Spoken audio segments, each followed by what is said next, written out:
único Okay. es que le toca en el cuello del suéter. Sounds okay? Yeah. Oh yeah.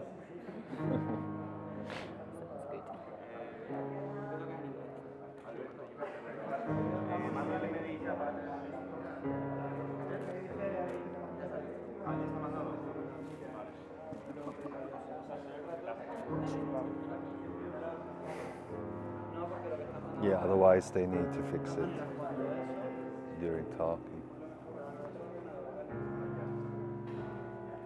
What is this piece that is playing now? Do you recognize it? No.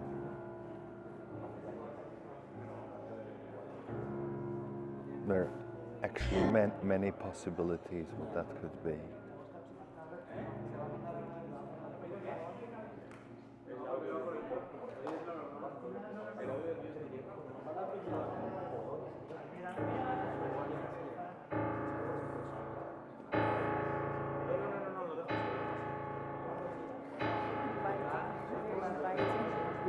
Very inviting sound. Yeah, the classical new music coziness. Yeah. Only hardcore. Definitely no cheese alarm.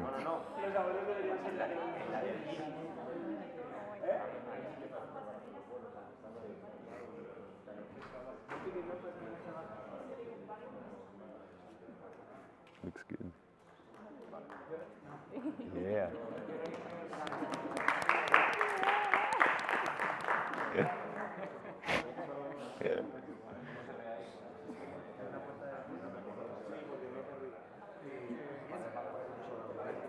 Hallo, Hello. ich bin Komponist. Ah, okay. Uli Fussenegger. Ich bin Sanchez Verdú. Ah, okay. Ich Ja. wohne in Berlin mehr als... Ich kenne natürlich deine Musik. Ja, genau. Ja, nicht super. Deine Arbeit. So, Ja. Ich bin total gespannt, Ja. dass du hier in diese vierte Ja. Tagung Ja, zusammen schön. bist. Ja.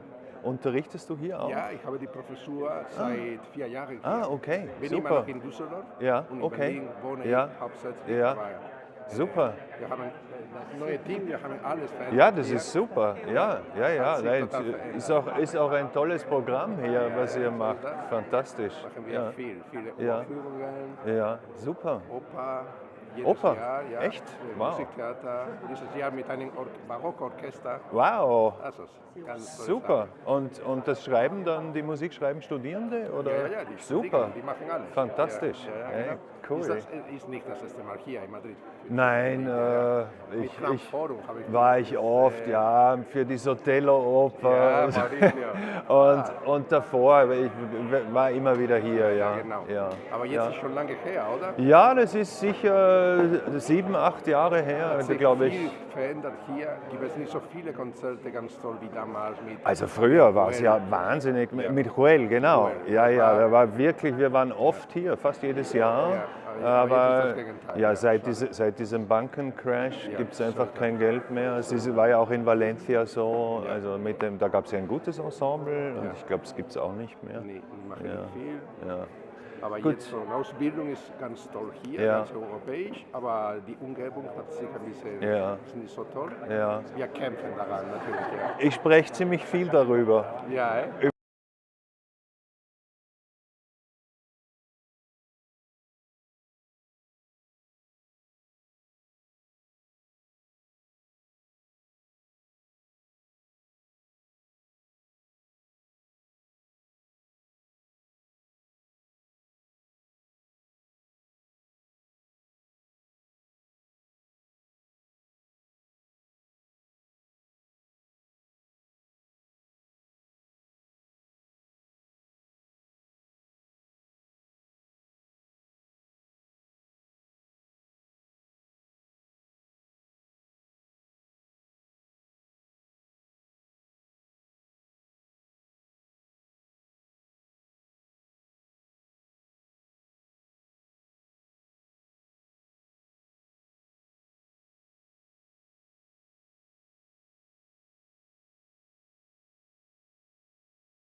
Pues buenos días de nuevo a este ya tercer y último día de las Jornadas de Música Actual organizadas por los seminarios de Sonología y Composición.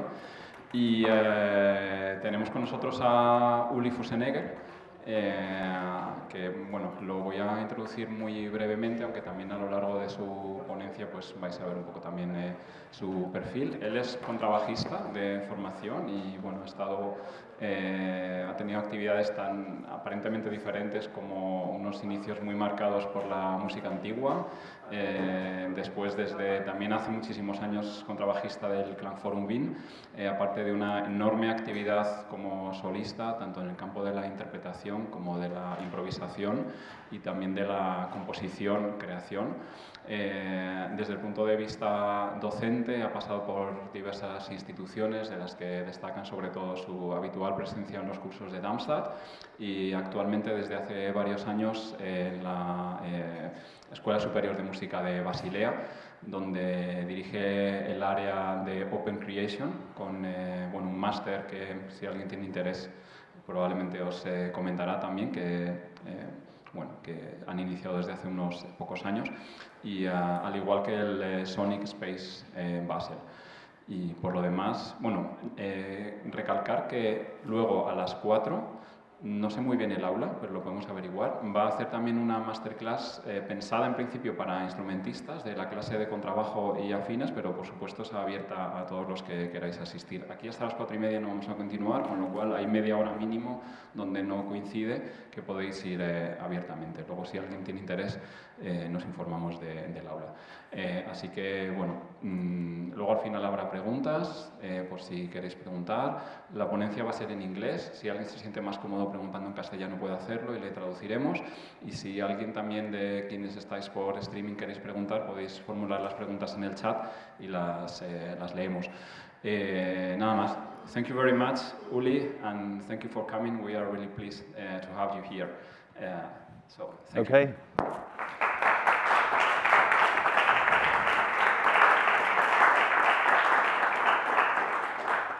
Thank you very much. Yeah, this seems to work. Yeah, thanks a lot for the invitation. I'm glad to be here. It's been a while. I've been playing here in Madrid, but I've been here several times, and I'm very glad to see what just Alberto told me, how this school is developing. And yeah, you saw the title of my lecture today, Creation in Transition. It's quite a wide field. Maybe first of all, as you see, I have to do this in English, so if you don't understand something, please just interrupt me. It's fine. It's totally, so just ask if something is not clear. I will talk maybe an hour or so. I will show a video of a composer, and I hope we will then have time, 45 minutes, to go into a discussion, to discuss different topics I was maybe talking before in advance. So if you would write down during my lecture your question and ask later, that would be great. I think generally, for me, it's the most important part that you have the option to ask questions or just to give your comments on what I presented or your point of view, because I'm working in Basel. I'm leading their department, and the most interesting aspect for me is, I must say, to learn from students. So I have also this egoistic approach to be here, that I can learn from you and to get to know your perspectives on the things we are going to talk about. So yeah, I maybe just give a quick start. Perhaps I should talk about a bit myself, my background. Alberto already introduced it a bit. I will refer now just more to the things which are connected to contemporary music in the widest sense. My background is a double bass player, improviser, composer, producer. I first performed countless creations of new works for double bass, whether solo, ensemble, orchestra.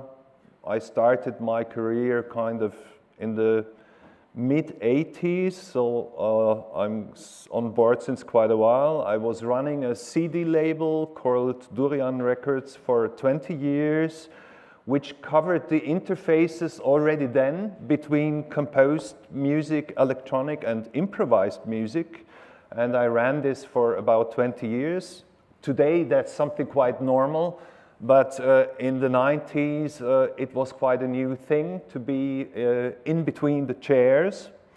You maybe need to know that in the 90s, Vienna was quite an exciting place and innovative for this kind of interface work, not only artistically, but also strategically. Then also, my background is also that I worked in the extended music theater, in several productions with the director Christoph Marthaler, several times, last time at the Ruhr Triennale Festival in 2019. And my last activity in this kind of music theater field was last summer.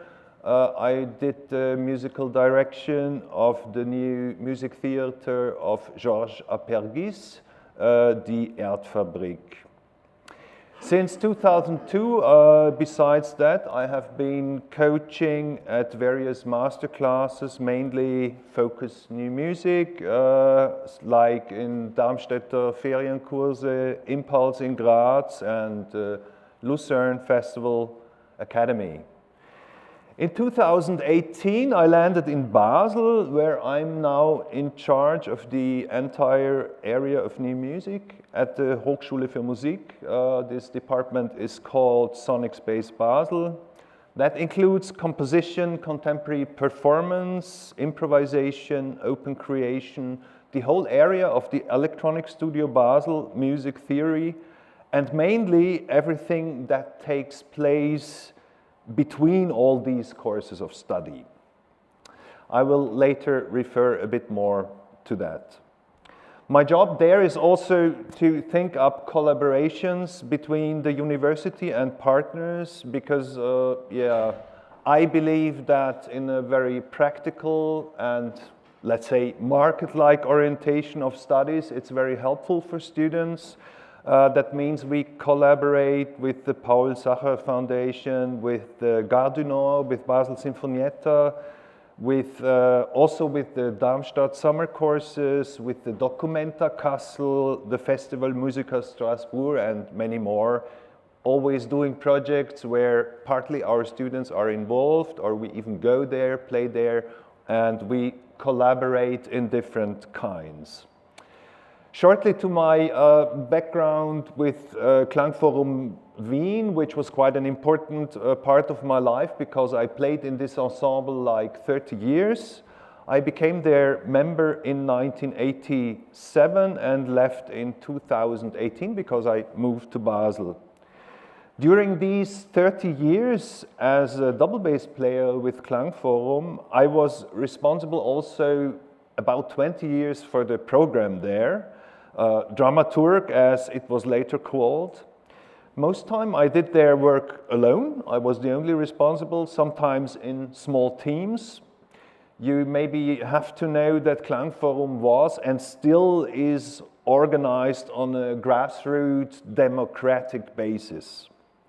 That means that as a part of the ensemble, I have helped to shape the transformation of a young group of musicians, which it was in 1987 when it was founded, into a high-end ensemble with a now annual budget of 3.5 million euros. So it's now a big machine, this ensemble.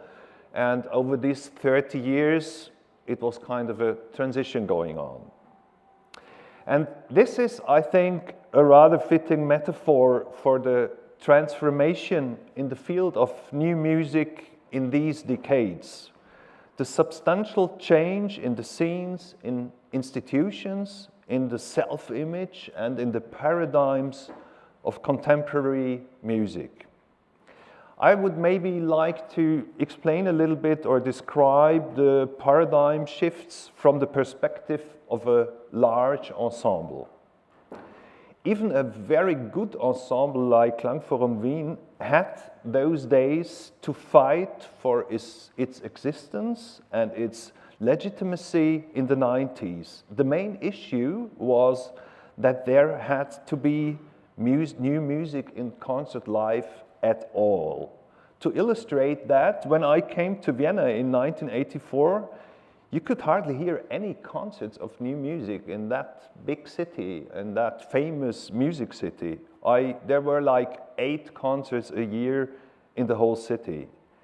Today, I can say the situation has changed radically in a very positive way, because new music has now arrived in opera houses, in concert halls, and many educational institutions, even if not on a large scale. Just that you understand, I never studied new music, because when I was studying, there was no place to study new music, so I'm kind of an autodidact. The presence of new music has increased by 70 to 80% in Western and Central Europe concert halls in the last 20 years, which is quite a bit. Although this still means that 8 from 10 out of 10 orchestral concerts do not feature any new music. So we're still on a quite small rate, but we can clearly understand where the way goes. So the presence, this is well researched. I don't know which university did this research, but there's quite something going on which can be really also called in numbers. However, the initial situation of the struggle for existence at that time also had the side effect that one did not have to worry about self-legitimization to the same extent as it's now. The struggle for contemporary music in concert life was given per se. I think things are very different today. Fortunately, there's a completely different level of reflection in the field of contemporary music, and it also means that ensembles and groups of artists, composers, whoever is connected, have to think extensively about their relevance, their political, their aesthetical, their social orientation, and also about their positioning in the music market or not. Today, there are countless educational institutions where you can really learn and study new music, and there is already something like let's say a certain level of experience in pedagogical matter, we can say nowadays. So what does that mean for our scene today? Some facts to that. There are a myriad of well-trained composers, instrumentalists, vocalists, electronic specialists in the field of new music today. There are a lot of very good ensembles around with a wide variety of instrumentation and also aesthetical orientation. New music has become much more a global phenomenon. It's less Europe-centered than it used to be.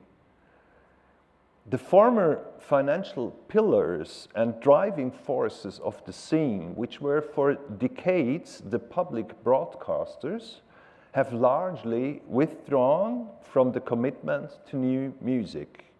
But it also means that there are many more festivals now and many more potential organizers in new music. Apart from a few exceptions, even mainstream festivals and concert series can no longer afford to ignore new music, as even the Wagner Festival in Bayreuth is already commissioning compositions every edition. This is quite new, I think since 3 years, but it's a clear sign that some kind of change is going on. There are many more different formats and locations for performing not only contemporary music. Another important fact is nowadays that the access to sheet music, to recordings, to videos, to concert recordings has become much easier, which means that it is now quite easy to obtain information from home.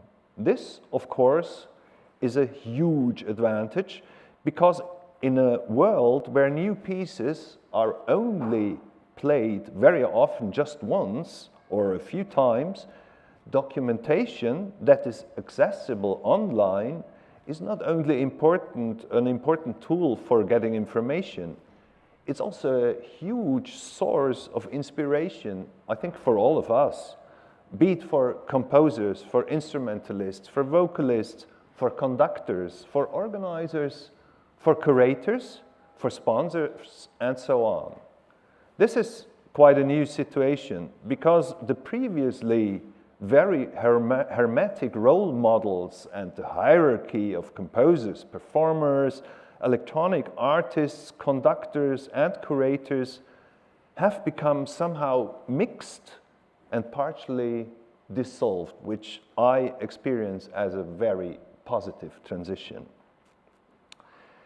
The list of changes, whether positive or negative or both, could go on, but I have only now mentioned a few important points here. So, what does this mean for us now if we want to pursue our interests, passions, what we have learned and studied, now do it professionally? You could also say if we want to make a kind of a career with what we studied. Let's assume that the terms I just have mentioned are present. Interest, artistic know-how, passion, motivation, appropriate talent. What approaches are there to encourage professional development? First step, studying. Studying doesn't mean learning from professors, I think. It also means peer-to-peer learning. Learning at eye level is usually the most sustainable one. So, exchanging ideas with fellow students, doing projects, collaborative work, trying things out. Studying also means having the space to fail, which is what universities and colleges are there for. It means learning to choose one or more options, to find your bearings, to try things out, also to make decisions. Because in our professional life, the ability to make conscious decisions is immensely important. Many artistic and pragmatic options mean a lot of freedom, of course, but it's not always so easy to deal with them, as you for sure know, and you have to try to learn that too, that making decisions. I think this is an extremely important aspect of studying music. We, for example, in Basel, we try to approach this by modularizing our studies to a high amount and thus creating the opportunity to work very individually and independently. So all this freedom, what does it also mean? An important aspect is the portfolio and understanding of roles. Earlier, when I was talking about my artistic career, I mentioned quite a few different activities that I have been involved in over the course of my life. When I was 20 years old, studying double bass, my main professional activities at that time was playing violone in Concertus Musicus Wien and in Freiburger Barockorchester. Back then, I would never have dreamed or thought that I would ever have done what I look back on today. So there was kind of no plan. You're lucky if things can happen the way they did for me, but I would not recommend it to approach that way nowadays. I think it's very important to be clear about what you can do, what you really want to do, and what you still like to learn, and what you'd actually don't want to do. I think it's also a very important aspect, as we have this incredibly amount of possibility. Let's just look, I mean, I think some of you are sonologists here, especially in the technical field. I mean, I'm sure you experience that all the time. My God, these possibilities are so crazy. One of the hardest things is to make the decision, what can I leave out? Because I, anyway, can't do all of it. And of course, it's the same with composing. I mean, we have now all these serialism, postmodern, spectral, whatever you want, stuff behind us in the 80s, 90s, 2000s. So kind of everything is available. So this aspect of decisions, it's quite a crucial one. And to say, no, I will not deal with that. The potential career opportunities are enormous these days and very wide-ranging, which is why it is important to a certain extent to be able to outline a possible career path for yourself in order to know exactly what you need to do to achieve it. This applies, of course, to artistic aspects as well as networking activities and self-marketing, even if it sounds terrible, but it's part of life. And even if you know exactly what you want to do, the most important thing is probably the willingness to embark on a patchwork career. For example, to do composing, curating, teaching, doing some sound design, being responsible for a small festival, writing music texts. There are so many things. I mean, I think studying music is still like referring to you learn a discipline and you get professional within this. But I understand that a musical education, it opens up a huge field of activities you can do. And I think it's quite helpful to be aware of this, that you have, even if you study composition or audio design or whatever, it opens up a huge possibilities of activities you could step into. I firmly believe that many different activities also can have a very positive effect on your creativity. It is then also less easy to escape the burning issues of our time, which ultimately also legitimize artistic creation and possibly state and private cultural funding. Because also for them it's important, the relevance, the social relevance, what you are doing. Very important questions arise from this described mixed situation. Do I want to limit myself to composing, or do I perhaps also want to perform myself, work as a curator, and possibly found an ensemble or a group of artists and organize it myself? Do I only want to compose, or do I perhaps also want to be able to program software myself?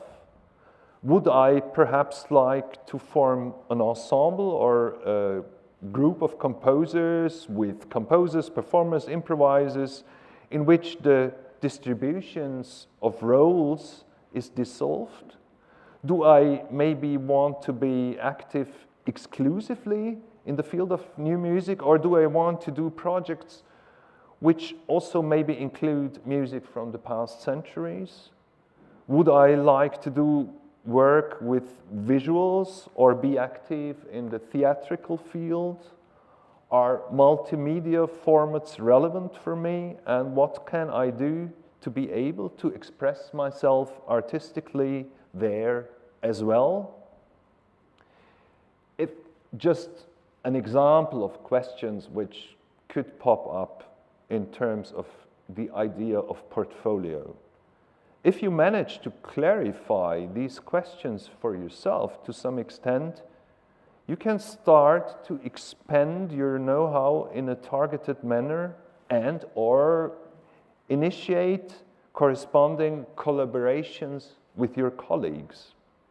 Perhaps you still need to take voice training or speech lessons or to be better equipped for performative formats, or you take further training in music electronics to create new ways of expression or to be less dependent on others during rehearsals and concerts with amplification/electronics. Or perhaps learn an additional programming language. And of course, there's also the question of where you exactly want to position yourself artistically. This leads to the point of cooperations, which I think is an absolutely crucial aspect nowadays. Being artistically active very often has to do with entering collaborations. However, this does not always have to be exclusively for artistic reasons. The idea of networking also plays an important role.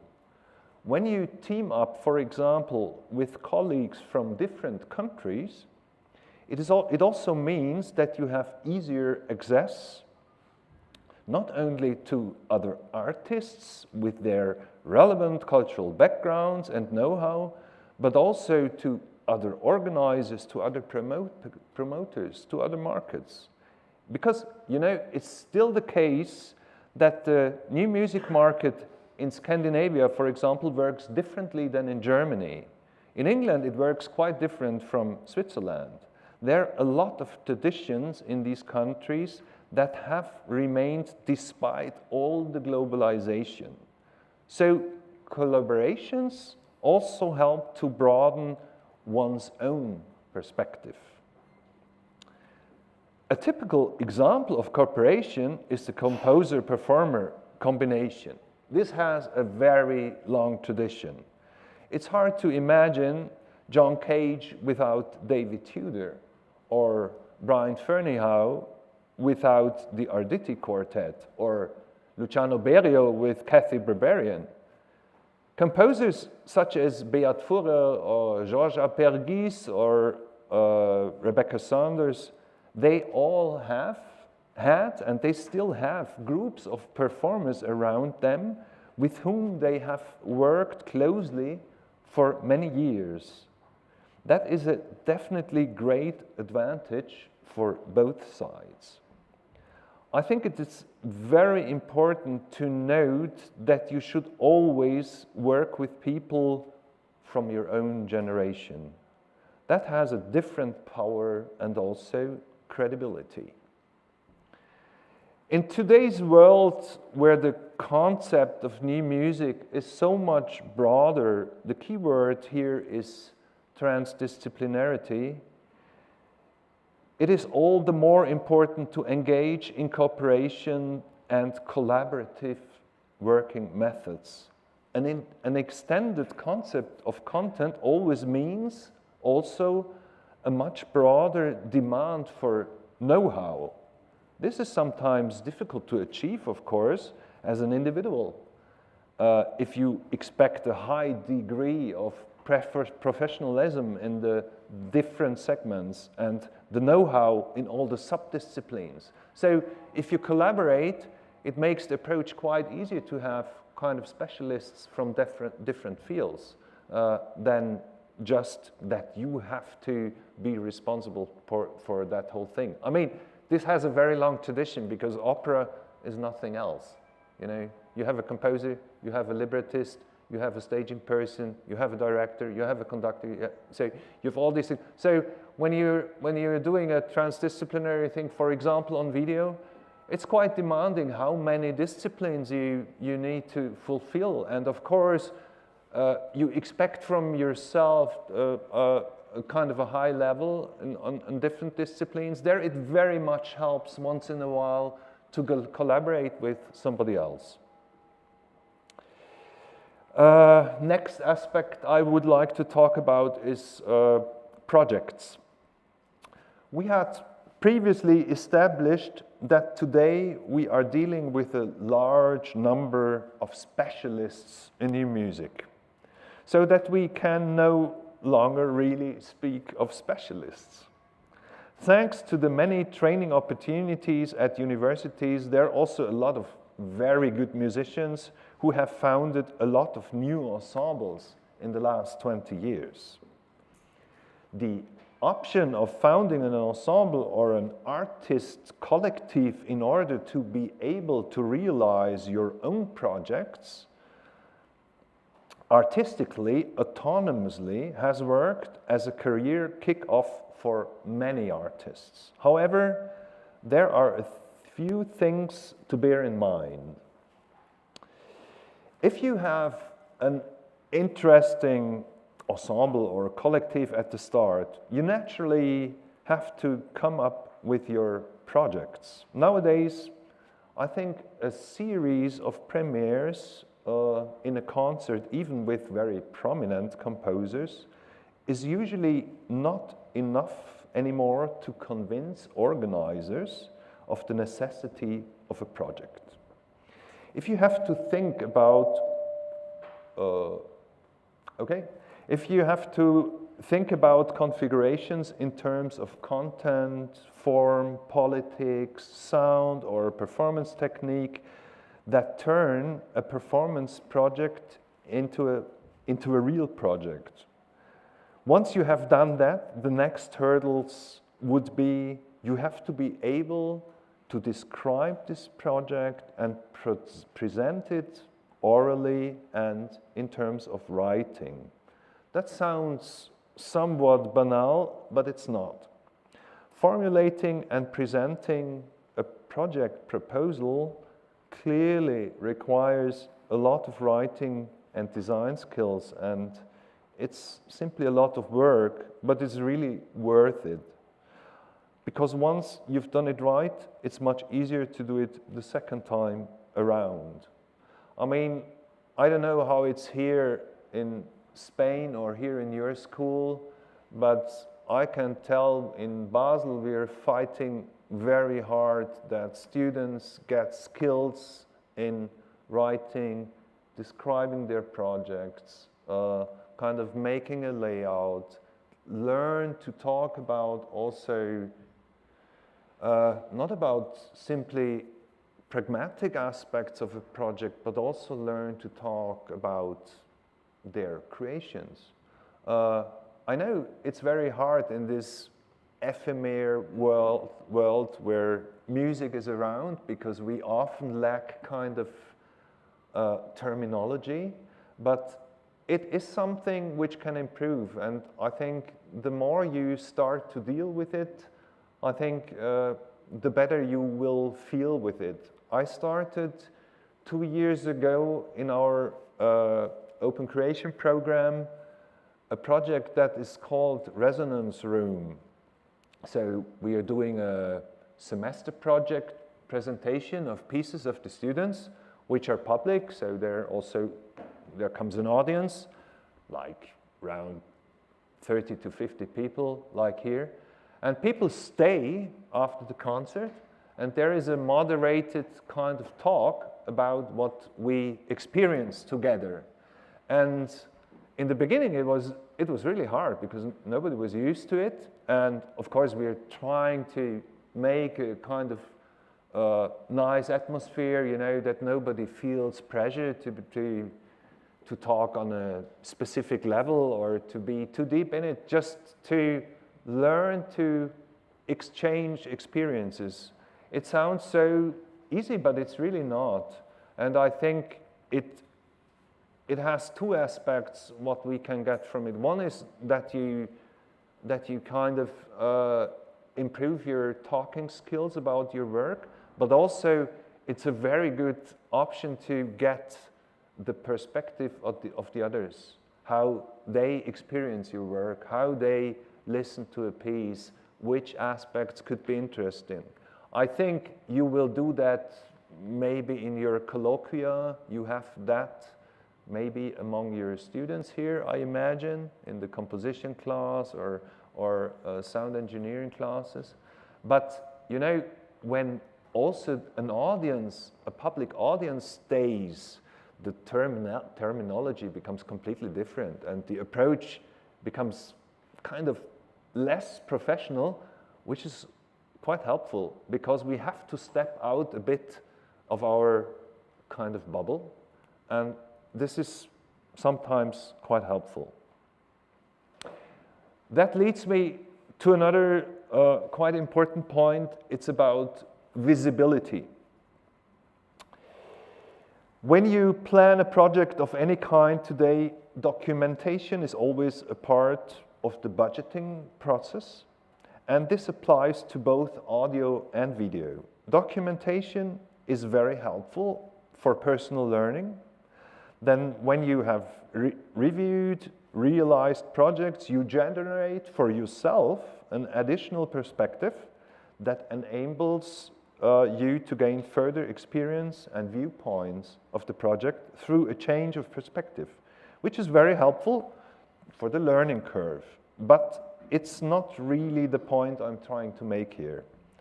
It's about producing material about your projects that ensures the most convincing online presence possible. To be it on YouTube, on SoundCloud, on Vimeo, on Bandcamp, on Facebook, wherever, or on your own website. In our ephemeral art, what remains visible and audible of projects is all the more important to make the documentation material as high quality as possible. And you don't need a lot of hardware for this. 2 good cell phones, a computer with an audio interface, a few solid microphones are usually enough to create a really good documentary. It just takes some work and know how to edit. On the software side, you can actually get everything for free. You just use DaVinci Resolve, Reaper, you can edit perfect videos with these, doesn't cost anything. And with the Beastcam app for some euros, you make your smartphone to a really good video machine. So, in generally, it makes a lot of sense to acquire this know-how because videos have to be submitted for funding, for competitions, even for foundations, and not just since Corona. I personally very often sit in commissions, and I can tell you that in addition to artistic quality of applications, it is very important that you deliver a reasonable quality because, you know, as a commission member, you're sitting there watching 200 videos, and I have to be honest, you get annoyed when the sound is not good or whatever. So this is really something you easily can have under control, and I really advise you to keep an eye on that. You know, when curators or artistic directors from festivals organizers research young artists, it is the internet, in addition to competitions and relevant festivals, where they do their research. This means that you not only have to ensure that you're visible online with good quality, but also that you can be found. That's why it makes sense to really use different channels for your presence. There are a lot of people who refuse Facebook nowadays, for example, for various reasons. And surprisingly, there are a lot of people who have never heard of SoundCloud or Bandcamp still. So it's better to be present in several areas on the net It's no problem to have all over the same files and information, but be present on different platforms. It really helps. Unfortunately, it all involves quite a lot of work, but as I just said, it's like just in many other areas of individual entrepreneurship, visibility, media activity, and presence, as well as networking, can be subsumed under the not so nice term marketing. And in today's highly mediatized world, it's an integral part just of our work and also of our being an artist. In the past, you had a part of your income as a composer. You had to leave to a publisher or an agency you were working with, which did, in the best case, the marketing for you and the distribution, and sometimes also the networking. Nowadays, as publishers and agencies have lost an enormous amount of influence in the field of new music, of course also because many artists have decided to take on the responsibility by themselves. But that, of course, involves time and money, and yet it's not new that it's not for free. We have not talked about training, working and general conditions, collaborations, visibility, and so on. I chose this focus because I know this aspect also in our school in Basel. It's often neglected in university education, in arts education, because there you want to talk about arts and learn about arts and not all about these aspects. What do I then if I have learned all this? Even though it's precisely these points that are decisive in all our lives, whether we have the opportunity to live out our creativity, to make it visible and audible, and in the end, to make a living with our art. Unfortunately, I can only cover a fraction of aspects suggested by this title, Creation in Transition, in the 2 hours we have here, because I also want to leave some space for questions and discussing. Nevertheless, I would like to consider another aspect. The music of the present day, I'm now talking about a considerable part of contemporary art music, often seems to have fallen out of time, almost like an anachronism. It is realized to a considerable extent in a form of performance which, like the panel painting, seems to belong to another era, the concerto. This outmoded nature of the music is most evident in its instrumentation, which has remained largely unchanged since the 19th century. Despite the technical advances of electroacoustic synthesis and the digitalization of many processes, even the most advanced music of the 21st century works with the instruments of the symphony orchestra of the late 19th century. The extended playing techniques, the enrichment with instruments from non-European music, and of course the electric acoustic manipulations have changed the sound decisively. Nevertheless, works that completely dispense with orchestral materials are surprisingly rare still now. I think this situation has its external cause in the institutions of the music business. Training like universities, Hochschulen, music schools, ensembles, orchestras, and organizers of art music are essentially oriented towards the repertoire still of the 18th and 19th century. This is still the mainstream of the whole thing, and we have to be aware of that. So we still have to deal with this. This dominance of a historical repertoire is peculiar of musical art that is not found in any other art form. So if you look at painting or at theater or at cinema or whatever, it's mainly about our time. In music, it's mainly about 17th, 18th, 19th century still, in all these aspects. And I mean, I don't want to judge it. It's just very important to be aware of this aspect that we still work in this surrounding. There are now a whole host of works that address the problem of locating contemporary music within the classical sphere. One successful example of this is the piano concerto of Simon Steen Andersen, premiered in 2014 at the Donaueschingen Music Festival.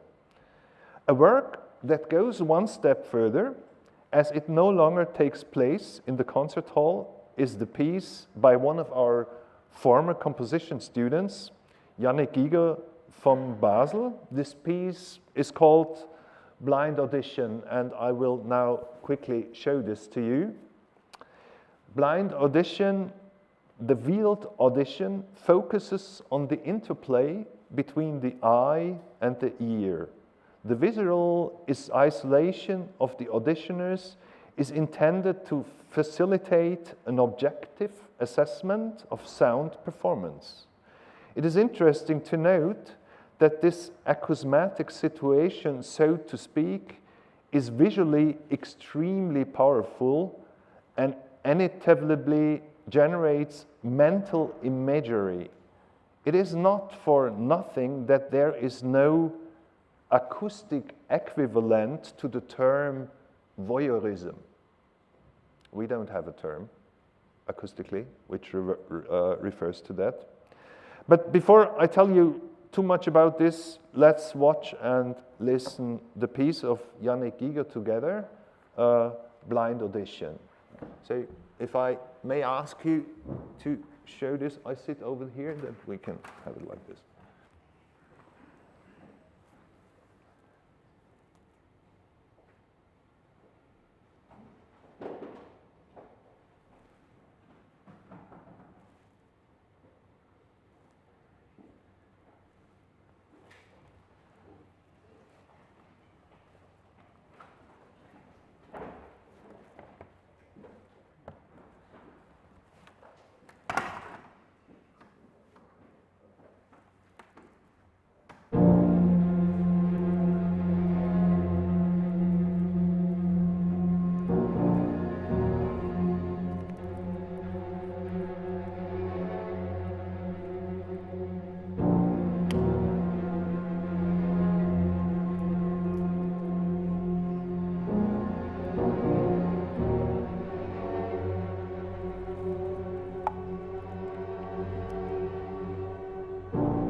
The way it will work is you will take 5 deep breaths in, and each time you'll hold your breath for 5 seconds.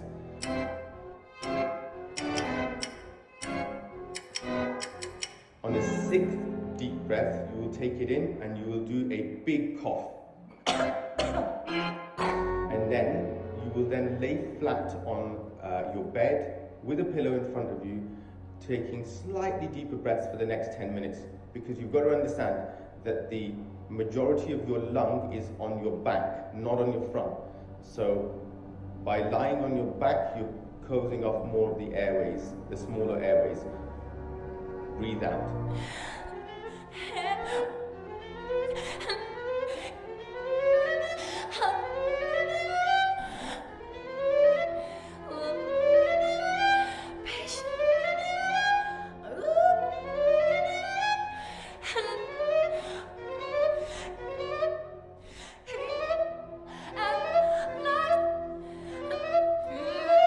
All this could actually and should be better structured.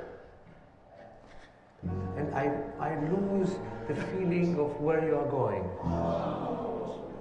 You don't have to manipulate the music, but you should also not be manipulated by the music. I think when you start, when you have a clear new beginning of a sequence, it's like when you write and you finish a paragraph and you start a new paragraph, it has to be very clearly enunciated.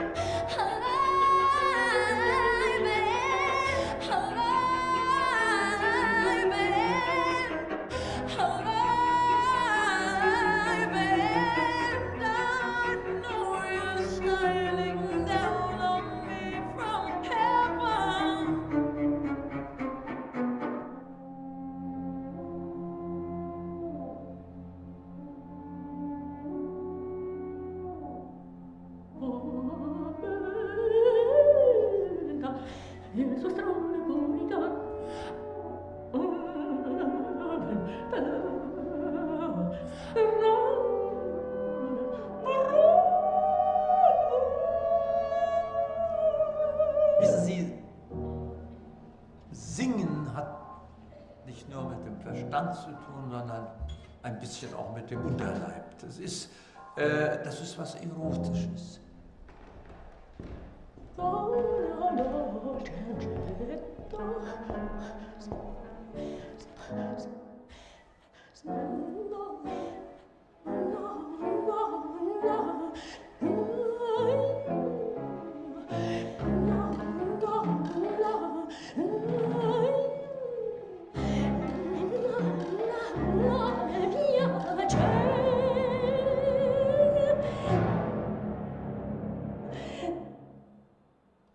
Verstehen Sie, diese Koloraturen schnell singen, Koloraturen posieren, wenn man eine hübsche junge Frau ist und hat eine Stimme und hat einen ziemlichen Umfang.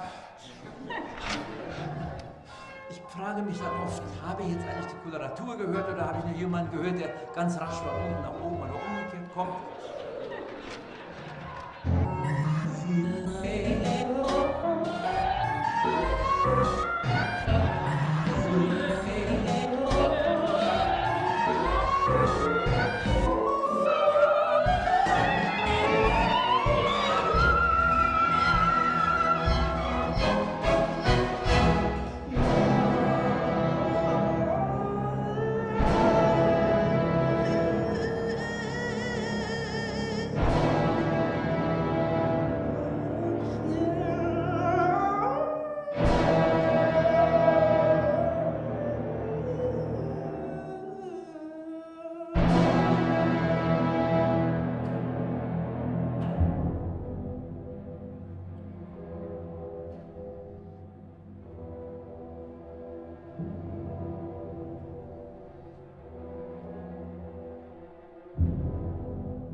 Ist das Material erschöpft oder nicht? Wenn es erschöpft ist, dann brauchen wir uns gar keine großen Hoffnungen mehr zu machen. Sie springen freizügig in einem falschen Gefolge Wagners herum mit der Sprache. Die End ist mir. Und man hat alle Mühe, da überhaupt noch eine musikalische Linie herauszufinden. So I face the final garden. Es muss textverständlich bleiben. Richard Strauss hat sehr richtig behauptet, dass das Publikum sofort einschläft, wenn es ein Wort nicht versteht. Und genau das ist.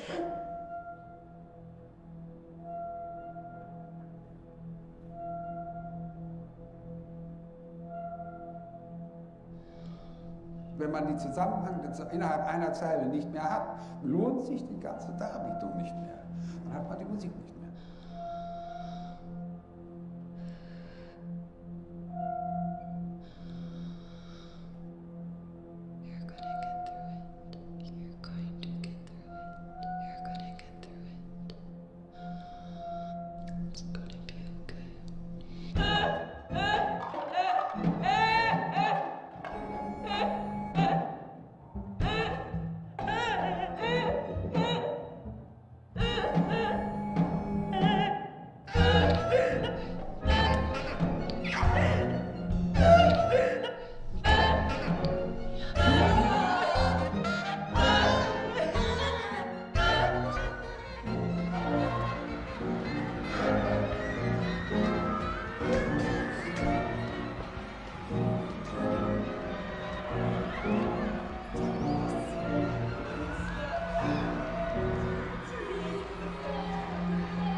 a great voice. Everybody. The only reason you don't is because there's something that you're doing physically that is blocking that from coming out. You start to find what your voice is. And I get so many singers who come to me who say, I want to sound like so-and-so. And I think, why would you want to do that? Because we already have so-and-so. It's to be original. It's to be authentic. It's to be who you are.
Damit einfach rechnen, dass es gibt noch 2, 3, die genau so auskalkuliert gut spielen.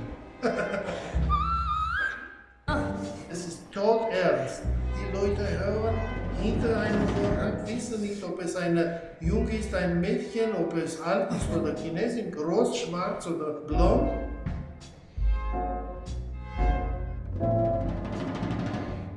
Hin und zurück und wieder aufbauen. Und mein Wurzel, bis es poliert ist und glänzt von jedem Blickwinkel. Erste Note war fein, zweite war viel zu groß.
Could we go from...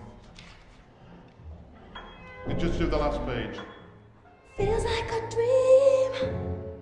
I think this audition was about confronting your lack of power. Yeah.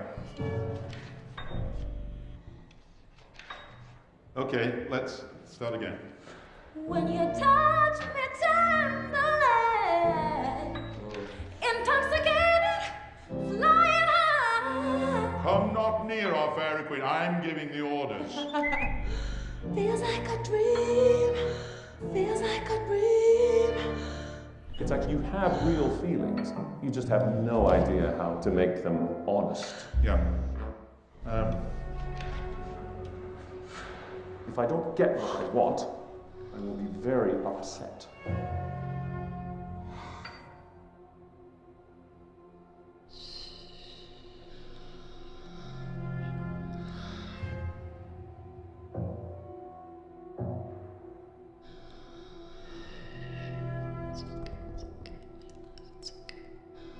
Okay, I've just got to look at my watch. Let's go on for a bit, and then it'd be lovely to hear the. Can we just do the whole thing? Yeah. I know everything.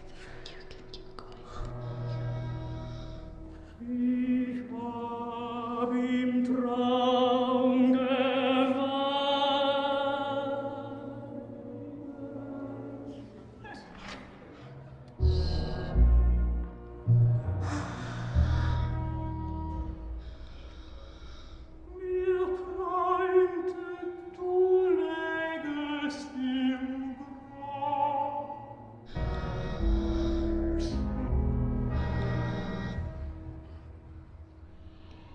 Ich wachte auf und die Träne floss noch von der Wange herab, herab, herab, herab,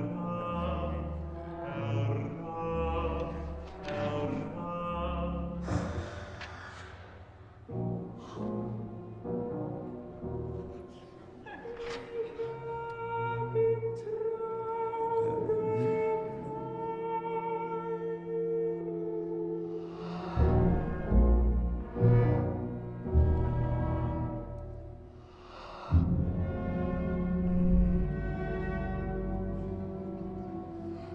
Mir träumte, du verließest mich.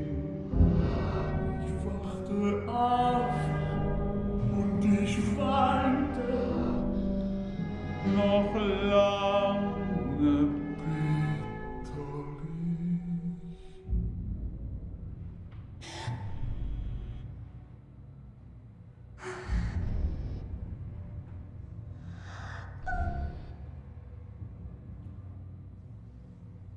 Ich hab im Traum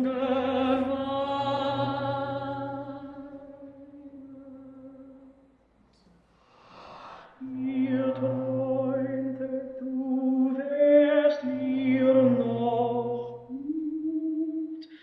Ich wachte auf und noch immer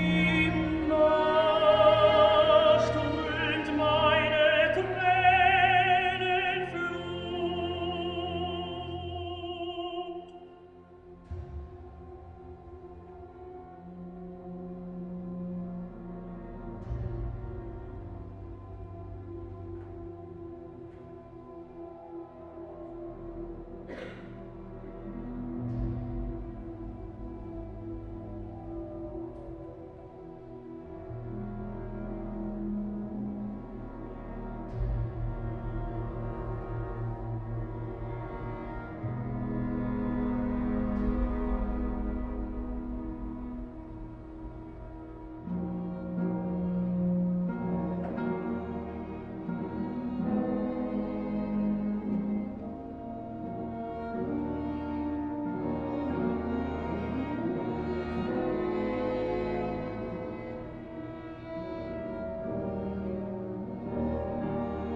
Well, I brought this piece because it kind of shows so many aspects of work approach of our time, which I was partly talking about before.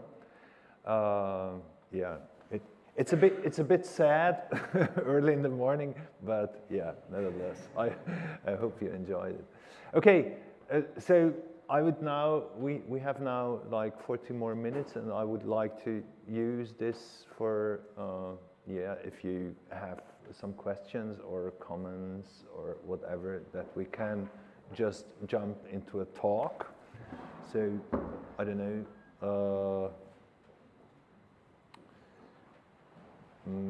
Yeah, we need a microphone. Okay, super. So, whoever wants to start, you're welcome. We can absolutely mix up the subject. It's no problem wherever you refer to. Hi. Hello. I'm going to try to do it in English, but yes, maybe okay. it's a disaster.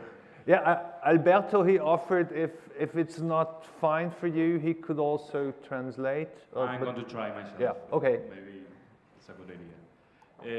My question is related with, well, you are part of a master in Basilea. That is a very well located place in Europe, because more or less in the center. Yeah. And it's a master of mixed music and multidisciplinary concepts. So I'm going to ask for sonologists and for new music composers, which places in Europe do you think are now good places for increasing our studies or for investigating? Because maybe what is the thing that is going on there is something new, something advanced. And other question is, how do you see Spain in these aspects? Thank you. Okay. Well, that's actually an interesting but not so easy to answer question. I think to the first part of your question, I think we don't live anymore so much in a time where you could say this place is more interesting than this place, because everybody is traveling like crazy, you know. Your professor here, he's living in Berlin and teaching here and in Düsseldorf, for example. So we're all quite in a big network. So I would also not say I would recommend this Hochschule or this Hochschule or this university. I would actually recommend to maybe go to Darmstadt or to go to a festival where you see on a weekend or in a week a lot of different kinds of arts, and then find out, that applies to me. Because as I mentioned before, the possibilities are so wide, also for you personally, because when you say you want to improve in that segment or in that segment, I think there is no school which can cover all things you would maybe want to to be interested in. I think partly you also have to find out a bit for yourself, what do I really want to dig in? And that's the easiest way, I think, to mainly to see a lot of stuff, to experience a lot of stuff, and then to see, okay, these people who are doing this, they have this background, they're coming from there, that seems to be an interesting place, and then just getting in touch with them. I think nowadays that's really, I mean, there are many bad things about social media, but that is a good thing. You just can get in touch and ask people, hey, how was your studies in Hamburg? Or you know, you just ask, and then you kind of find out.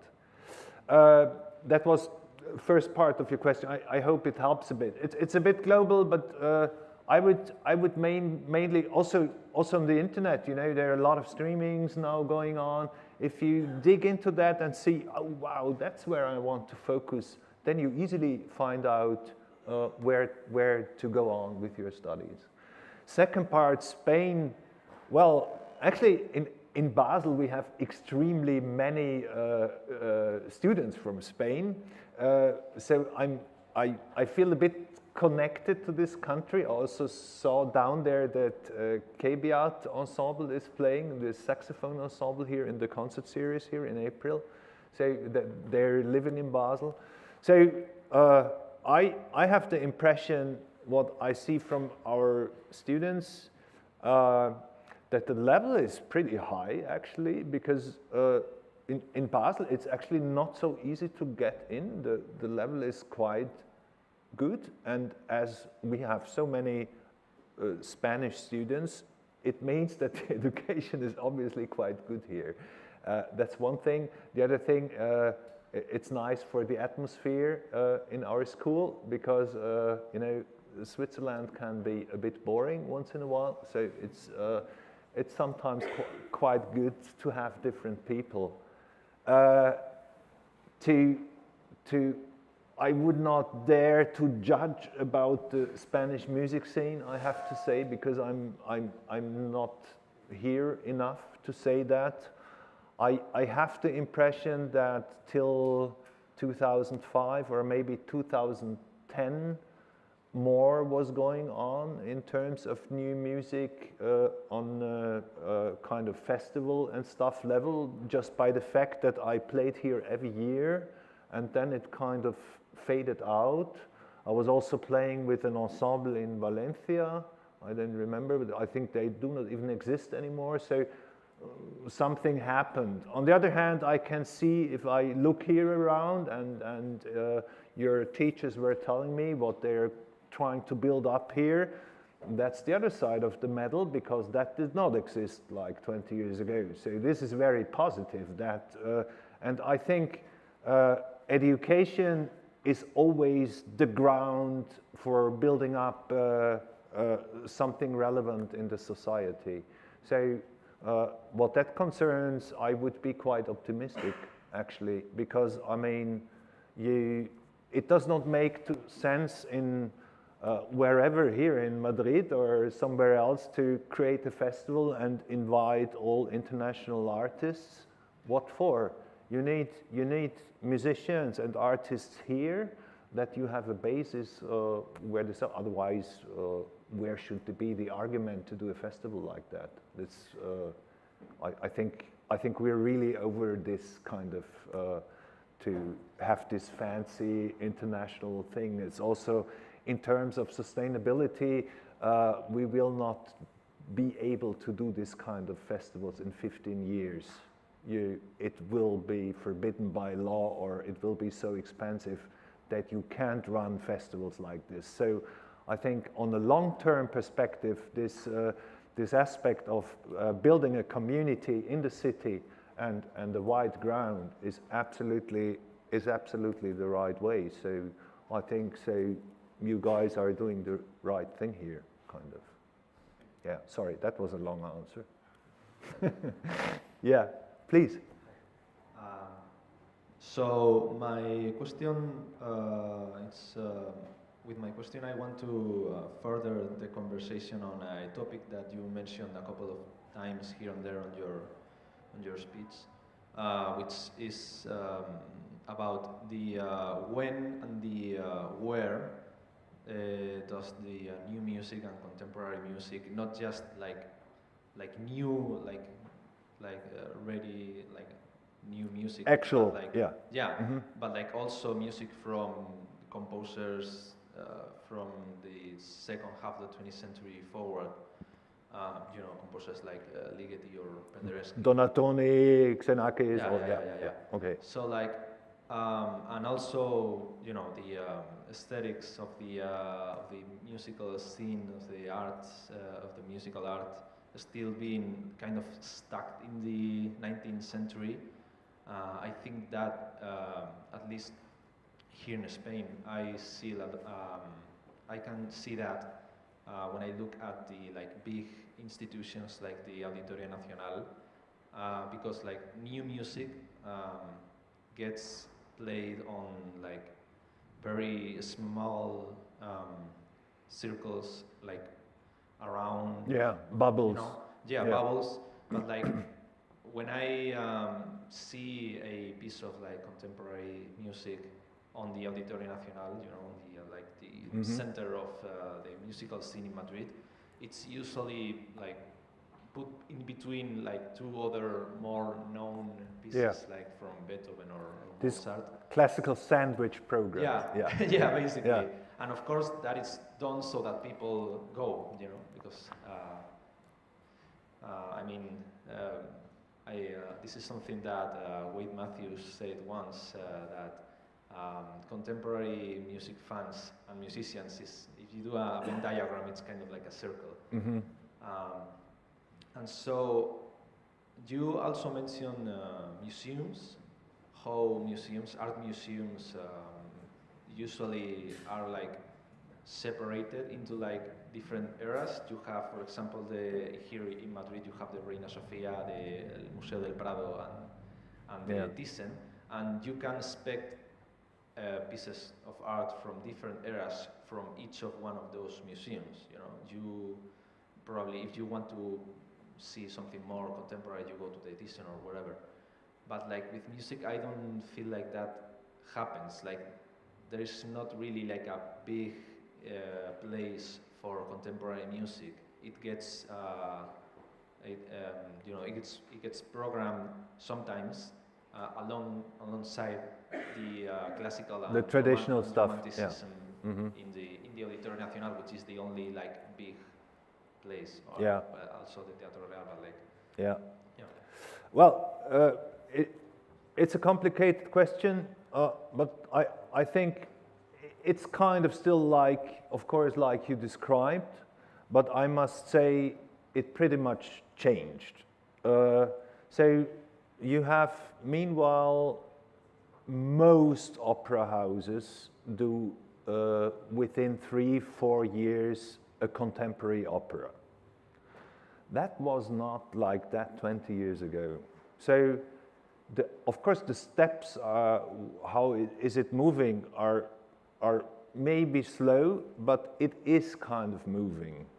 And I think it's always to keep in mind, important to keep in mind the proportions. Classical music in its whole field, so from kind of medieval to contemporary, it's already a very small bubble of the whole music scene in the world, because the mainstream is somewhere else. And within this classical segment, the new music is again a very small segment of an already small segment. So this is, I think, to a certain amount kind of given, because it was always like that. This is not a new phenomenon. What is new is that such a big part of our music is so retro-oriented. This quite is a big change. If you're referring to museums, I see more and more museums who make exhibitions not referring to a period, but to a subject, and they pick stuff from there and there and there and go along a theme through 3 centuries. And strangely, that happens in the music scene rarely, which I think is a big pity, because the potential of great programs and great experience, art experience with this, I mean, these classical pieces, they are fantastic, but if they are represented in this 19th century setting as we experience in concerts, it's a pity. So if all this is put kind of in a context, also with contemporary pieces, it can be great. I think in general, this kind of time segmentation does not really bring us further. Of course, it had to be like this after the Second World War, because there clearly in Germany it was the situation of the hour of zero. Everything had to be destroyed, what had been before, because it was connotated in such a bad manner. So this new start after the Second World War is also a reason why it is now like it is, and it was for sure the bigger cut than the Second Viennese School. That was aesthetically and composition-wise very important, but socially, the step which the serialism did was way more relevant because we really feel that still today in the new music scene, what comes from there. I think, and I see the tendency very positive what that concerns, we're going over this thing of separating periods of music history, and I think to see it more as a total thing, as we saw in this video, is way more the way I think where the scene will develop, and I see it with our students, they are very much going into that direction. I think it's just important to keep in mind not to force that. I think it's important to leave everything open. So if somebody wants to dig into that, or yeah, do it. But the surrounding of the market will not resolve that for us. As I was saying before to your question, how is the situation in Spain maybe?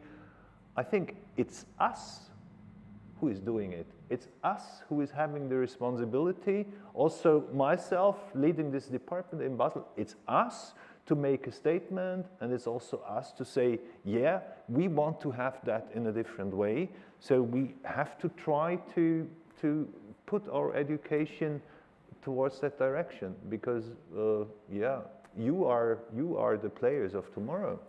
So that's just what it is. So I would not take things too much as a given surrounding and that will not change and stuff.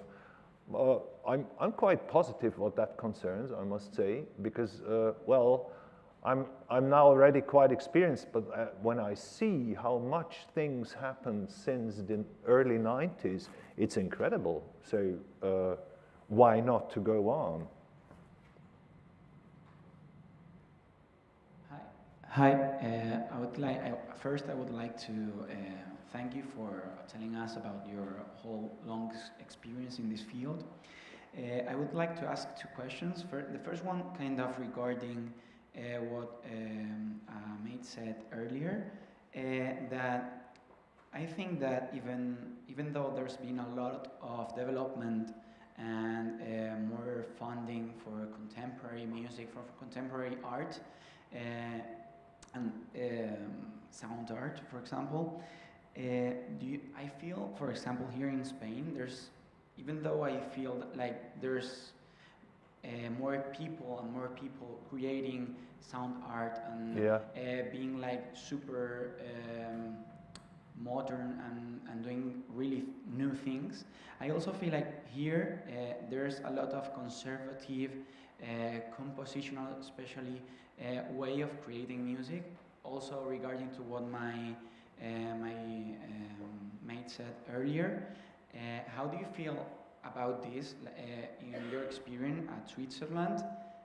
Because here I think there are spaces for new music that don't belong to the same spaces that have been used to make music. That's the first question. Just to ask, do I get it right? You're asking about this more conservative segment in new music? Why it's still like that, or? Yeah, if you feel like there's also more and more people that create in this classical. Yes, contemporary I music. understand. Yeah. Okay. Maybe I try to answer this first. I think yes, I would partly agree what you say. There is also this, I would say, desire to have the good old times of new music, where you have this kind of, I was talking about this hierarchy, you know, you have a piece, and then you have a performance, you have a setting for it, and everything is happening in a safe surrounding, let's say. I see that partly around. I must agree to what you say. I don't like it very much, to be honest, because I think we have seen, since in the last 50 years, that this is not really, I think, a very successful way for new music to get in touch with the people. And it also, I think, is related to the fact that we need to make arts which is related to our world, to put it simple. And what you just described, I think is sometimes, not always, but sometimes a bit fading away from these aspects. As I was saying, how would you convince a foundation to give you money for a project if there is no relevance to I don't know, to any kind of subject our society is dealing with? So there has to be a relevance, kind of. It doesn't have to be left or right or conservative or whatever, but it has to refer to something. And I think this like pieces which are exclusively, let's say, coming from a purely interesting compositional aspect, they of course have a problem of self-legitimation in an open market. And as I was saying before, in Germany especially, which was a big pusher after the war, we had the radio stations who were absolutely supporting this. They said, we stand for developing really composition in its technique, in its being advanced. We give money just for that. But these times are over. We don't have these institutions, not anymore, who are fine with that. So we need more relevance our days, I think, which is fine from my side, to do what we do. You had a second one. Yeah, thank you. And then the second question would be, like, if you also feel like, even though there's been this much development and this much sharing of new art, especially regarding sound art and contemporary and music, do you feel like the public has changed a bit?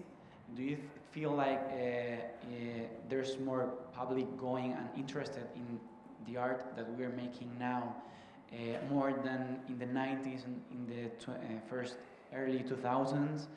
Because sometimes I feel here that even my classmates, my musical classmates, the violinist, the pianist, they don't really care much about what we do. Yeah. What do you feel about this? Good question, very important question. I think it also cannot be answered clearly in one direction.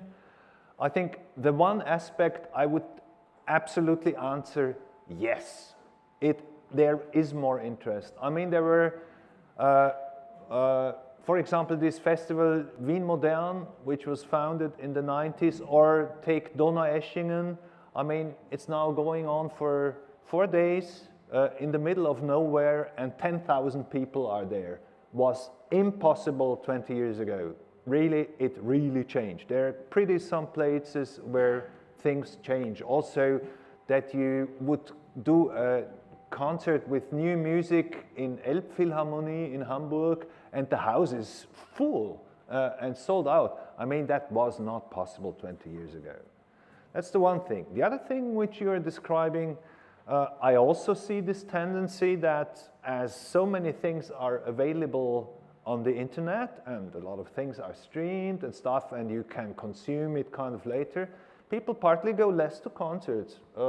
It's also a fact. I mean, I can see that all around, but to be honest, I'm not very worried about that, because I think, as you can already see now with social media, people get tired from screens, and the aura of vibrating air by sound luckily cannot really be replaced, or not so easily replaced, kind of even on a good sound system. So the actual situation of people performing and interacting is something I think absolutely unique, and I'm very optimistic that this aspect cannot be replaced.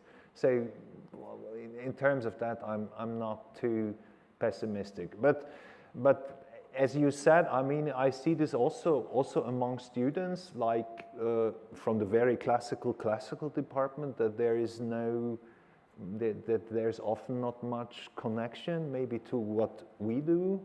I think we are, for example, in Basel, we're trying to really work against this and to make projects where we involve like classical students into our projects and open them, like to do like playing a public performance in a museum with 60 musicians, Riley in C, stuff like that, you know, which is just fun, being together, experiencing it in kind of a positive way. There are possibilities to deal with it, but it is an effort, yeah. Okay, next. No, no, please, if you have the feeling I did not really answer your question, please ask again. Because I think they are okay with your answer. Good. Okay. It's a bit related with what you have just said, but you talked before, like how maybe the discourse about some movements has been focused on single figures, you know, like John Cage, Digi Nono, when they were pretty much people who collaborated constantly with other people. So I would, starting from there, I would like to go a little bit further and talk about like where multiple disciplines can converge. So I would like to ask you more, even more, seeing the work of art that you showed us. How important do you think it is to get in touch with other disciplines and to understand the procedures of other disciplines, and as to understand and to do nowadays art? And also, what would you recommend to us as people who is studying in an exclusively musical academy to get in touch with people developing other forms of art, such as plastic art, visual art? Yeah, that's a very good question, because I did not go so deep in my words into it, but actually we're faced with this situation, I guess. I mean, that was a nice work we saw. It was a very high level on all the layers. So it's kind of clear that one person can't do this. So it's not easy to realize, because collaborating, even as composers or as sound designers, you experience that already working in your field sometimes with one person, just an interpreter, is already complicated. So when you're then in this situation and you have to make decisions, artistic decisions together, it's not easy. But that's just the one side. The other side is, I think, that it's super interesting from another person to get an input on your part of the work. So generally, I totally believe in this collaborative formats. So how to get in touch? We do it, for example, in Basel, like we have a sister school for fine arts, and I forced my students, for example, in open creation or even in contemporary performance, they're obliged to go to a course, which is a weekend. It's called Visuals and New Media, and it's dealing a lot, it's mainly about visuals, but dealing with editing visuals, but in combination with sound. So they shoot little videos doing this. So what we did is we collaborated with this other art school and said, come on, let's do this weekend course together. Some of your students, some of our students. They were fine with it. So we met like 30 people or something on this course, and we built teams, one from that school, one from that school. You have half an hour time, go out of school and shoot a video. And then we worked on it over the weekend. So that's kind of, we were forcing kind of our students to get together with students from a fine arts department, or it could be also a department from digital communication, whatever. But that could be a possibility, kind of, to get in touch, or also, you know, they sometimes make in these kind of schools, I'm sure also here in Madrid, they make open exhibitions. The students show their work. Go there, get in touch with them, look them, show them their work.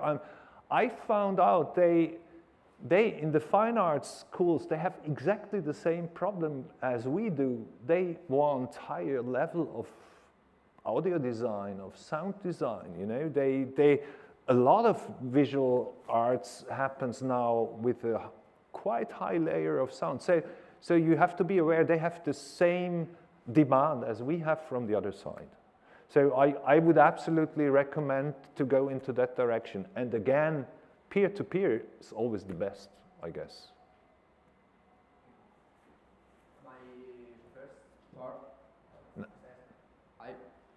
My first part of the question was literally the implementation of these interdisciplinary shows in Basel, so you just already answered. And the second part was how do you see that the students are able, after this degree, bachelor and master, to implement themselves in the professional world and to work in projects that are not related with their studies? Yeah, that's also quite an important question, which I think cannot be answered objectively, because that's very individual, of course. To say, okay, from the third year of bachelor, you're ready to do this, you can't do it like that. I would say the earlier you can make a step into a kind of even half professional surrounding, or to do a project out of school, the better it is, because you can't lose anything. It's more, I think, to get this smell, and also to get to know the people and to see how the vibe works there, is very important to find out for yourself, for your career, to say, okay, is that really what I want to do? You know, just objectively, you know, it's a simple example, but when I was 16 or 17, with double bass playing, you know, I felt, I'm not really sure if I want to go into an orchestra. So I was fighting hard to work as a substitute in a professional orchestra, and played, you know, Carmen and all these, Richard Strauss and all these things. And that helped me a lot, because I understood to a very early stage, okay, this is not what I'm going to do in my life. And this finding out what you don't want to do is as important as what you want to do. So kind of to try to step in very early somewhere, even if you're still in the bachelor, I think that's absolutely helpful. The other aspect, what was the first part of your question? You were referring to something else. The first part was the implementation of interdisciplinary. Yeah. Oh, okay. Well, to be honest, that is a huge struggle, because also we in Basel, we're a traditional Musikhochschule, and I mean, those people who are dealing with new music are 80 students, and the rest of the school are 700, so you see the proportion. And transdisciplinary or interdisciplinary stuff requires technique, stuff, rooms, all these kind of things. And it's really, I mean, it's okay, but it's daily work to convince kind of the directors and the responsibles to tell them, yes, we need this because we don't need only a cello and a piano. So, of course, we are struggling with this. This is one fact, but I think the world goes towards that direction. That will be fine. The other aspect is, I think, it's dealing with the curricula, which is a bit more tricky because, I mean, you're studying composition or you're studying sonology, you have your curriculum with your, I don't know, 180 credit points or how many you're doing in the time. So I cannot simply, as a responsible, add more knowledge there, add more knowledge there. You have to know how to edit video, you have to know how to shoot this. I mean, of course, I can implement all these courses in the curriculum, but when should you do this without cutting something out? So that remains kind of, I think, a general problem when you're working in different disciplines and you have this approach that you want to be really professional in all of that. How we resolve it in Basel is, as I try to describe, we try to limit the obligatory amount and then give with a tutorship, the students the freedom to select where they more want to focus on. And besides that, again, referring to your second part of the question, I forgot something. What I think is very good also to implement is we have in the curricula this aspect concert and project work outside school. So we force the students to do projects outside and they get credit points for it. So because it helps their networking. So my students, they have to, at every end of the semester, they have to make me a paper where they write down the projects and the hours they did for it, that they get credit points for this. Because I like to enforce them to go outside, to try to get connected, to go into the scene, and also to, as I said, to experience kind of the smell, you know, also to find out what they maybe do not like about the scene. And of course, to become visible, which is great. The earlier you become visible, the better it is.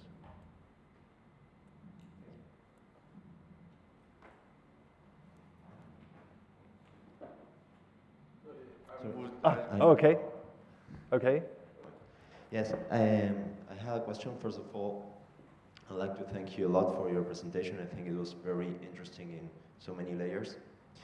I wanted to know if you were in agreement with my feeling that in other arts, because you were talking about teamwork a lot and association, and I have the feeling that in other arts, even throughout history, there is always so much easier to find connections. I mean, among architects, among visual artists, video artists. That is much easier to find in them than in musicians. I agree. And even more among composers. And so, why do you think that may be so? Is it because of too of an individualistic point of view among composers? No, I don't think so. And the other part of the question was, I don't know if it will be redundant, but I would like to know what do you think is, to what extent do we depend on institutions to make our projects a reality? Okay, first part, I think that does not come so much from the aspect of individualism, because that is given in all other arts as well. I think it comes from what I was describing before. We are still working in a super hierarchic surrounding, which is based on the 19th century. I mean, look at this room. You're downstairs, I'm upstairs. It's still like that. What the fuck? Sorry. I mean, 80% of the concerts, or even more, are happening this way. which is just representing a very stable hierarchic architecture, which means that the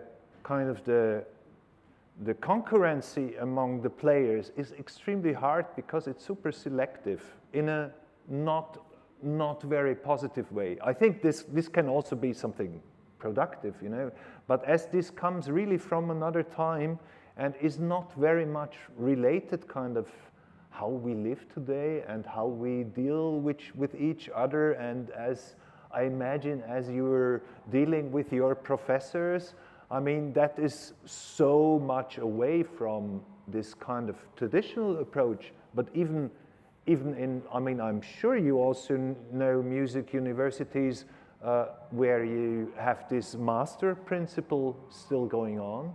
So I think for what you described, I think this hierarchical aspect is absolutely crucial. And as long as we will not get rid of that to a relevant amount, it will stay, I think.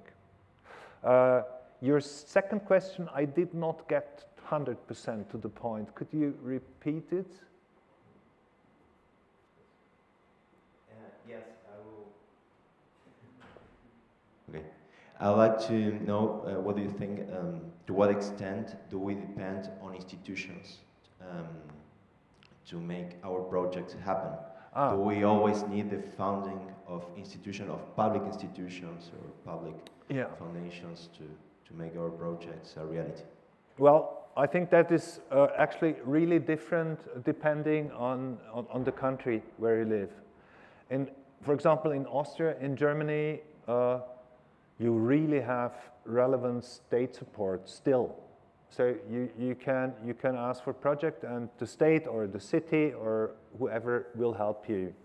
In Switzerland, that's not really very present, but you have hundreds of foundations where really a lot of private money where you also can apply. So I think that there is quite a change going on actually. Yeah, I'm wondering why I did not mention this. It's very, very important. Thanks for asking.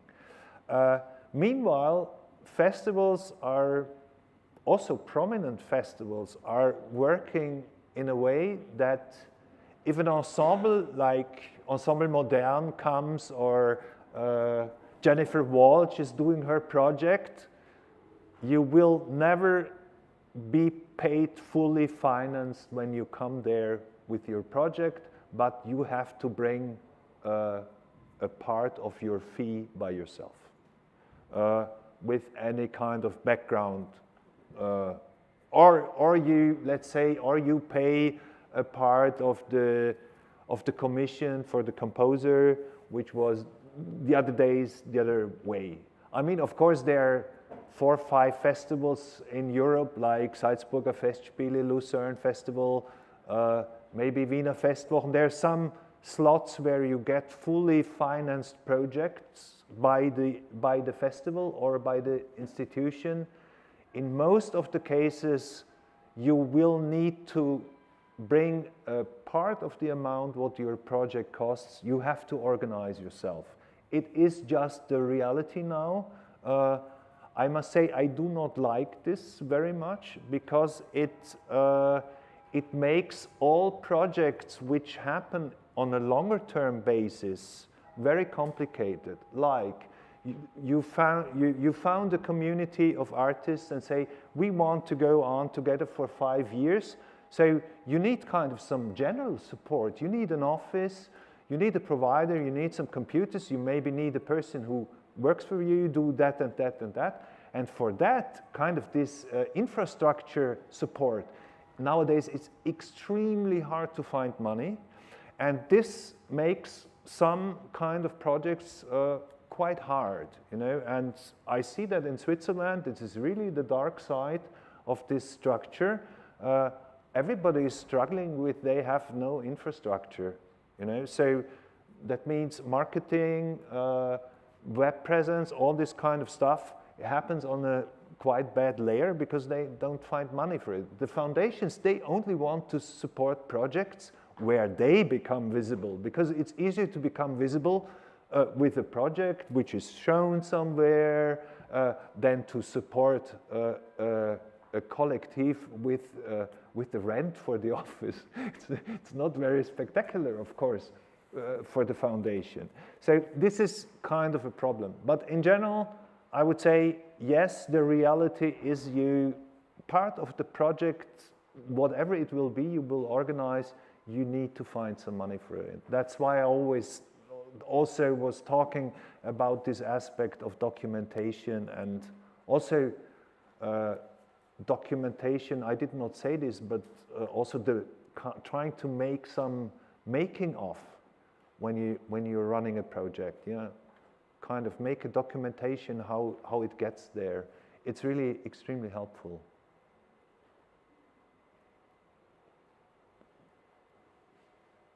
So maybe I think right now is a good time to put an end to the meeting and lecture with Uli.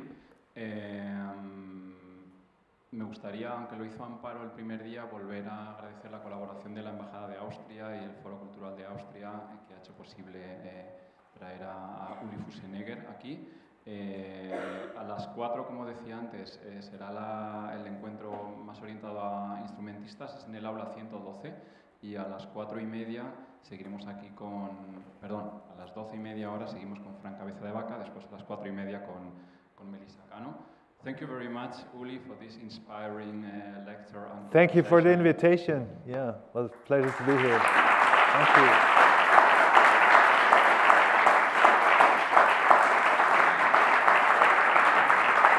Thank you.